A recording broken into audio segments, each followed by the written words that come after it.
What's up, my awesome YouTubers? Ryan1988 or Justin back here to do a video for you all. I hope you're all doing well out there. And today I'm here to talk about one of my all-time favorite movies that just turned 40 years old yesterday. And you saw that I did a short video on my YouTube channel, but I want to dedicate a full video to this movie, and I am talking about Tom Holland's 1985 classic vampire movie, Fright Night. And like I said, this is one of my all-time favorite movies. It is my favorite vampire movie and one of my favorite horror movies. My top 3 favorite movies of all time are Some Kind of Wonderful, Fright Night, and John Carpenter's Halloween. All 3 of those movies are top 3 because every time I watch them, they never get old for me, and I can watch them countless times throughout the year. Fright Night is a movie that was introduced to me early on, diving into horror movies, especially stuff from the 80s. I remember watching this at a pretty young age, and at a young age, the movie terrified me. It was mostly the practical effects that we had, especially with, the vampire makeup that Chris Sarandon wore in the movie and the different types of transformations that he would go through. Also, you had, the huge mouth that Vampire Amy had. You had Evil Ed. You had the werewolf transformation. A lot of stuff in this movie as a kid terrified me. But now, being 37 years old, almost 40, 3 more years and I'll be 40. I adore this movie, and I've loved this movie ever since I was a teenager, and it's remained my favorite vampire movie of all time. So, if you don't know about Fright Night is about a teenage boy who finds out that his neighbor is a vampire, and once he tries to confront Jerry Dandridge, the vampire, Jerry Dandridge goes after him, goes after Charlie Brewster, and goes after Charlie's friends and family. Along the way, Charlie, meets a TV host by the name of Peter Vincent. Peter Vincent runs a horror movie show called Fright Night, and Charlie thinks that Peter Vincent is a vampire hunter and wants him to help take down Jerry Dandridge. Towards the end of the movie, they team up together because Jerry Dandridge is now going after, again, Charlie's girlfriend Amy, his best friend Ed, or Evil Ed, and everybody around Charlie's life, and eventually wants to kill Charlie himself. So, again, the movie, I have a steelbook release. I also have an old DVD release. It's amazing to think that a movie, 40 years ago, we have, a DVD release. There's a VHS tape out there, which I don't have. But you have a Blu-ray and a 4K. And this is the 4K Blu-ray steelbook. And there's Chris Sarandon as Jerry Dandridge on the back. And then you open it up, and this thing is loaded. It has 3 discs, the 4K, Blu-ray, and a Blu-ray full of bonus features. Fright Night means a lot to me. It's one of the movies that made me fall in love with films. I absolutely love this. Some of the things I love so much about it, one, are the practical effects. Some of the best effects in a movie. I talked about Jerry Dandridge's transformation and the different looks that he has in this movie.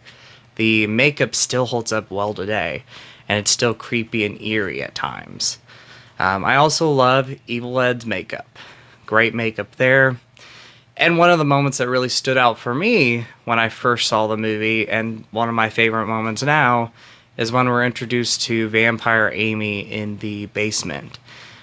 She is, confronting Charlie Brewster, her boyfriend, and she's tricking him into saying, you should have protected me pretty much, and you weren't there. She covers her face, and when she opens her face, again, you see that wide mouth, which is the image on the front right there. One of the most terrifying scenes, especially when you first watch the movie. If you've never seen the trailer, I highly recommend don't watch the trailer. Watch the movie if you've not seen images or anything, and it will surprise you when it comes up. It's amazing what they were able to do with these practical effects, and they still hold up again 40 years later. Some of the things I love about the movie, I love the characters. Even the villain, Jerry Dandridge, you know, he didn't want to be a vampire, you know, this was just something that happened to him. And at one point in the movie, when he first confronts Charlie, he actually gives Charlie a choice, you know, move on, forget about me. You know, that's something I didn't have was a choice. You know, it's pretty much what he says to him. And of course, Charlie doesn't want to do that, and Jerry goes after him. But, you know, he tried to give him a choice to forget about him and forget that he ever knew him. I love the relationships in this movie. You have the young couple, Charlie Brewster, played by William Ragsdale, and you have Amy, played by Amanda Bierce, and they are amazing together. I love their chemistry. You know, they're the teenage couple, they fight, they make up, but in the end, they love each other. And when no one else believes Charlie, even Amy doesn't believe Charlie, she still stands by him. You know, she wants to, you know, make him happy and be there for him pretty much. During a time when, you know, she thinks he's kind of going crazy and doesn't know what he's talking about with him saying that his neighbor is a vampire, she's there for him still. She wants to be there. She wants to protect him. So I love their relationship. I also love Jerry Dandridge and Amy's relationship, you know, because, you know, for Jerry, Amy is this long-lost love that he used to have, somebody that he used to know. And one of the things I would love to maybe in the future, like if, you know, I think Tom Holland wrote a book, you know, a prequel book. I think he did. But I would love to know more about Jerry's long-lost love. Why, you know, not only Amy's looks, but why that, you know, Jerry is so attracted to Amy. Again, she looks like his long-lost love, but there's something else there, and he is attached to Amy. He wants Amy. He wants to turn her into a vampire and live a life with her. Again, Jerry's not your typical villain. He does have some heart. Again, he didn't want to become a vampire by choice. This was something that just happened to him. But when he's mean, and he is evil. But I do love the relationships that are throughout this movie. Two other characters that really stand out for me, Evil Ed, or Ed. You know, he is, you know, bullied. He's an outcast. He's not well liked. You know, his best friend, even Charlie at times, isn't the nicest to him. He calls him Evil Ed when even Ed doesn't want to be that right now, until he turns into a vampire and he kind of embraces that. There's a moment even with Jerry and Ed, and pretty much Jerry says to him, "I could take away your pain and no one will ever bully you again." That moment right there is creepy, but it's also a heartfelt moment because, you know, he wants to protect Ed. You know, Ed, again, is the outcast in high school. He's the one that everybody picked on, and no one was going to pick on him again. And Jerry was going to make sure that happened. One of these standout characters in this movie, though, is Peter Vincent, who I absolutely love, played by the late and great Roddy McDowall. You know, that is one actor out of the cast I have never met and never will. But, you know, I love seeing him on screen as this character, Peter Vincent, in Fright Night and Fright Night Part 2. One of my favorite characters, if not my favorite character in this movie. And his relationship with Charlie throughout the movie develops, and in the end they become friends. And they have to, you know, come together to protect Amy, save her, and take down Jerry Dandridge. You have a great variety of characters in this movie, side characters. I believe there's a character, I can't remember his name, I think it's Bill, or Billy, and he is the roommate of Jerry Dandridge. And of course, that character has an iconic moment in this movie where he pretty much dissolves, and you really don't know what this character is. Is he a vampire? Is he a ghoul? What is he? And in fact, when I met the actor last year at Scarefest, he didn't even know. He said, "You have to ask Tom Holland." And I asked Tom Holland, and Tom Holland really didn't know. So, it's a mysterious character. You really don't know too much about this character, but his screen presence is evil, and he's evil just throughout the movie. The first time, he confronts Charlie when Charlie is kind of being nosy and he's digging around the basement cellar, about ready to go into the basement. The character Bill, or Billy, I think its name is Billy, confronts him, and he's like, "Hey kid, what are you doing?" And Charlie says something like, "Oh, nothing." And the character says, "That's right. You better not be doing anything." I'm not, I can't recite the lines word for word, but pretty much that is the presence of this character. He is evil. There's nothing about him that's compassion. There's no compassion there. There's nothing about this character. And then you have Charlie's mom, who I think is just a highlight of this movie. She loves her son, and, she's kind of just in the movie, which is not a bad thing, but she's oblivious to everything that's going on, even when danger is there. Like the first time that she, brings Jerry Dandridge over to her house, and, prior to that, Evil Ed was like, you can't invite a vampire can't come into your house unless he's invited in. And the very next scene is Jerry sitting in Charlie's living room because his mother invited this guy over. So she's the comedic relief. She's part of the comedic relief in this movie. And that's another thing I want to talk about. I love the writing. The writing is so good. Again, I talked about the characters, how they're developed, and, how they're written. And I love that. But the movie, while it's also intense and eerie and scary at times, it also has a perfect blend of comedy. As a kid, I was just terrified of this movie. I didn't really get the comedy. And as I was, grew up and watching this movie over and over, I really appreciate the comedy. Because when it works, it works. And it's great in this movie. It doesn't feel forced. It doesn't feel out of place. It's just funny at times. Again, you have Charlie Brewster's mom, Evil Ed. Even when he becomes a vampire, he brings on the humor. His dinner's in the oven. A great moment in the movie, and one of my favorite lines in the film. So I love the humor in this movie. And lastly, two other things. One other thing, the music. The music is iconic. Rather it's Brad Fiddel's iconic score to Fright Night, or the whole entire soundtrack. I love the soundtrack of Fright Night. It's one of those soundtracks that when I'm working out and I want to listen to an 80s blend of music and also a horror movie soundtrack, I will pop this playlist on and I'll listen to the whole thing while I'm working out. So I love the music, and again, I love the iconic Brad Fiedel music throughout the film. He also composed one of my favorite soundtracks, and that is for The Terminator. And lastly, talking about Fright Night, Tom Holland as a director. I'm not talking about Spider-Man Tom Holland. I'm talking about the director of this movie, who also wrote the movie. I love Tom Holland. I had the privilege to meet him last year at Scarefest, and he was such a delight. Talking about this movie, talking about Child's Play, and talking about so many other projects, which one of my guilty pleasures is The Temp from 1993.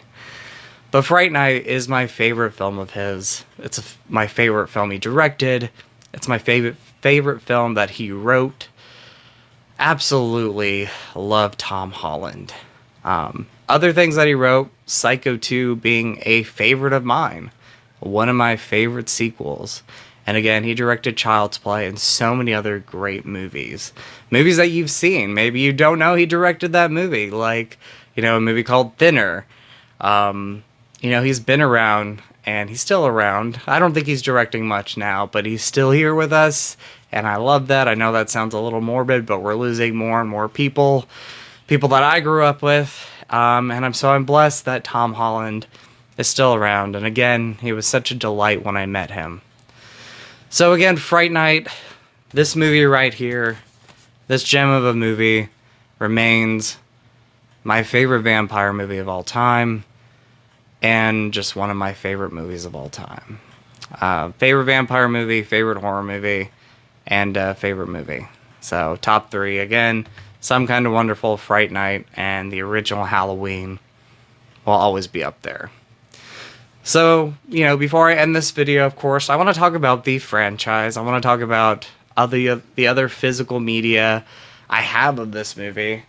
And we're digging into 1988's Fright Night 2, which, for me, is a movie that I watched more than the original Fright Night. I watched it more often. I would watch it over and over and over again. Rather, it was on TV, something that we recorded on a VHS tape, a blank VHS tape, or I would rent the movie constantly at the video store. There was something about Fright Night Part 2 that I absolutely loved, and I still love it today. It's an underrated horror movie sequel. I'm holding up the original DVD that I got one year for Christmas. I believe it was Christmas. This is long out of print, and we're finally getting a Blu-ray and 4K release here in the US sometime next year. I'm so excited about that release. It's about time that we got this movie the right treatment that it's always deserved. This movie, again, continues on a few years later after the events of the first Fright Night. Charlie Brewster's now in college. Roddy McDowall as Peter Vincent is back. Charlie has a new love interest in Alex. And we're introduced to Regina Dandridge, played by Julie Carmen. And Regina Dandridge is the sister to Jerry Dandridge, and she is out to seek revenge on Charlie Brewster and Peter Vincent for killing her brother. Absolutely loved this movie. It came out and it went away fast.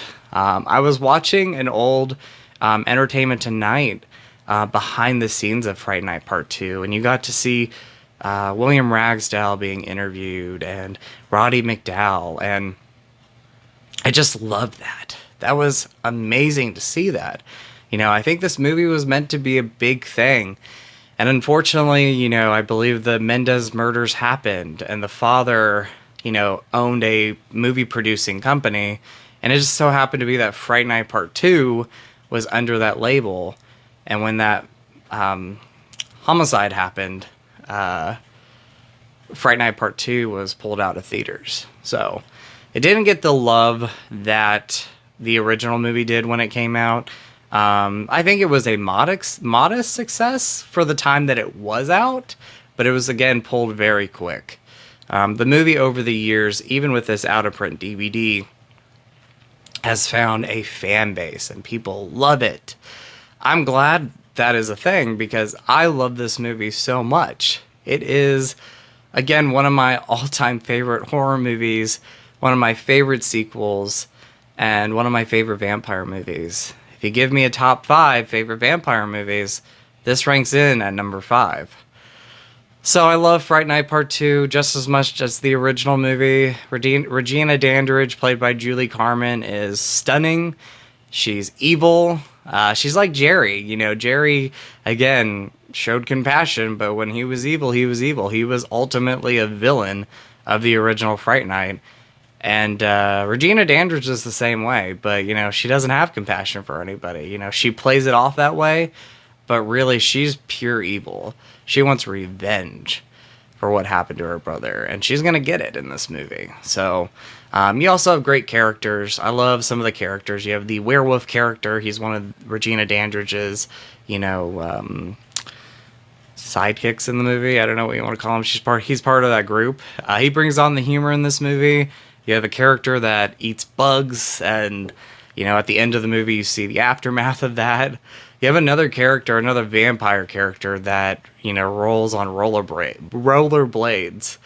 And one of the scariest moments in the movie involves that character when, that character's stalking a college student as she's leaving an art class.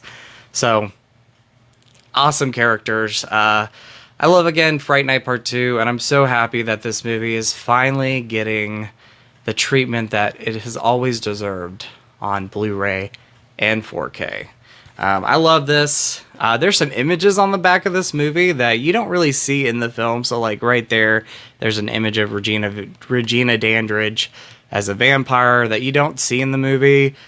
But everything else here you see. This is an old Artisan DVD, and still has the scene index, chapter index right there. So, very cool. And I have this overseas Blu-ray. I believe it's a legit Blu-ray. I don't really know too much about this release, but I found it on eBay one day, and this is the best the movie's ever looked. It is gorgeous. I hope that the 4K and Blu-ray release will be just as good as this, because right now this is pretty awesome to have. Again, an overseas release, but very happy with it. And then going on real quick, this is getting a Vinegar Syndrome release now. I own the original UK Blu-ray set, but that is the Fright Night documentary, You're So Cool, Brewster, the making of Fright Night and Fright Night Part 2. I like this artwork slightly better, just because you have all those images right there. You see like a making of there, and Vampire Amy, all these characters. There's Regina Dandridge there. There's the back. And there's some artwork there, which I absolutely love. This is a almost 4-hour documentary covering Fright Night and Fright Night Part 2. And this is the best bonus feature pretty much we have for both of these movies. And it is so amazing. Like, I cannot wait for people to get a chance to buy that Vinegar Syndrome release and get to finally watch this, because for the longest time you really couldn't get your hands on this. The making of Fright Night, the first movie, was on this, but I think they cut it off with Fright Night Part 2. So I'm so happy that people are finally going to get to watch this whole thing. I love this set. I'm going to keep this, but I am happy that it's getting a US release. And lastly, I'll talk about these two things real quick. We have the Fright Night remake, which I do own. It's grown on me. The first time I saw this movie, because I am such a huge fan of the original film, I wasn't crazy about this. I didn't like some character choices. I didn't like how, they wrote Jerry Dandridge in this movie. Like, he's just pure evil in this, and that's it. Like, there's no compassion. There's no sentimental moments that Jerry has, sort of in the original movie. Again, like, they wrote that character so well, because Jerry in the original isn't just pure evil. Like, he does have sympathy, because he didn't want to be a vampire. That wasn't something that he wanted. And, while I love Colin Farrell, I didn't like this portrayal of Jerry, but I do love the late Anton Yelchin as Charlie Brewster. And overall, the acting's great. And again, while I don't like some character choices, I think overall this is a solid movie now. And I can't believe it's over 10 years now. 10 years old now. And then a movie that I've only seen once, but I'll tell you this. Like, I feel like this is the almost true remake to the original Fright Night, blending in the original Fright Night Part 2 as well. But we're talking about Fright Night 2 New Blood. Went straight to video, and I remember seeing this for the first time and being surprisingly happy with it. I feel like this movie, one of my other issues with the remake of Fright Night is the CGI, and it's not great CGI. Like, for me, it's kind of cringy at times. But I feel like, if I remember correct, the CGI in this wasn't as bad. And there was some practical work there too. So it worked better for me. I think this is actually a better movie. Instead of the male vampire, you have a female in this, and she's sort of the Regina Dandridge character. But this is more of a remake of the original movie. They call it Fright Night Part 2. It doesn't really even follow this movie, so, you know, they were just selling it as a Part 2, but they could have easily called it just Fright Night New Blood, and I would have been happy with that. But I remember really enjoying this movie. I actually want to go back and watch all these films and see what I think about this now. But I remember the acting being pretty good. I remember the story being pretty good. Is it great? No. But again, I feel at the time, again, I need to rewatch them, that I felt like this movie was better than the actual remake. But anyway, that is my collection. I also have a signed poster, which you saw in that short video I made. And, you know, I have a couple other pieces around the room and, you know, stuff that's boxed up right now. But I love Fright Night. The original Fright Night, going back to that movie. Again, one of my all-time favorite films of all time. It holds up so well for me. The biggest selling points are the practical effects, the direction by Tom Holland, and how these characters are written. They're some of the best characters on screen, even the main villain. So I hope you enjoyed this video. I tried to go into detail as much as I could because I have a huge love for the original Fright Night. I have a huge love for Fright Night Part 2 from 1988, the year I was born. Those two movies mean so much to me. And again, going back to the original, that's one of my all-time favorites. So I'm going to end this video differently than I normally do. I feel like this would be much fitting. And that is, welcome to Fright Night. For real.